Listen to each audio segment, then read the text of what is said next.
বাংলাদেশের ইতিহাসের নাম আওয়ামী লীগ করার জন্য যোগ্যতা লাগে। জননেত্রী শেখ হাসিনার পক্ষ থেকে শ্রদ্ধা জানাতে আসছি। আমি কি চুরি করছি না ডাকাতি করছি বলেন তো?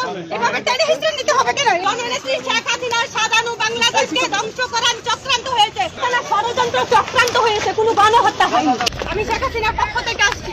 আপনারা কেন আমাকে এইভাবে ধরছেন? কেন আমি চুর না ডাকাত যে আমাকে এইভাবে টেনে হিস্ট্রি দিয়ে যেতে হবে? আপনারা কতজন আসছেন? আমরা 3 জন আসছি।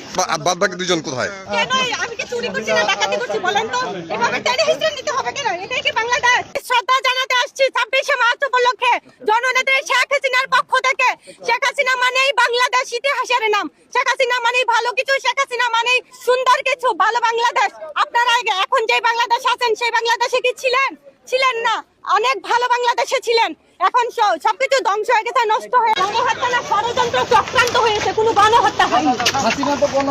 ষড়যন্ত্র চক্রান্ত হয়েছে, গণহত্যা দেখি ভাই। ষড়যন্ত্র চক্রান্ত করে কি করেছে? আজকে তেলের লাগে তো তেল পান্না তেলের জন্য ঘন্টার পর ঘন্টা সিরিয়াল দিতে হয়, খাবার খায় না, মানুষ হতাশায় মরে যাচ্ছে। যে বলবে ভালো বলতে আসছে একটু মুখের মধ্যে দিব। কিন্তু আপনার নামটা কি? আপনার নামটা মিষ্টি সুভাষ। জনগণ ভালো ভাই। আপনার জীবনে কখনো ভালো কিছু করে প্রতিদানে ভালো পেয়েছেন? পাননি। আওয়ামী লীগ ভালো করেছে, বাংলাদেশের অহংকার, বাংলাদেশের গর্ব। আওয়ামী লীগ মানে বাংলাদেশের ইতিহাসের নাম। আওয়ামী লীগ করার জন্য যোগ্যতা লাগে। আওয়ামী লীগ সবাই করতে পারে না। 24-এ কোনো গণহত্যা হয়নি, 24-এ ষড়যন্ত্র হয়েছে, চক্রান্ত হয়েছে। জননেত্রী শেখ হাসিনার সাজানো বাংলাদেশকে ধ্বংস করার চক্রান্ত হয়েছে। ষড়যন্ত্রকারীরা ষড়যন্ত্র করে বাংলাদেশকে ধ্বংস করেছে, তাছাড়া কিছু হয়নি 24-এ।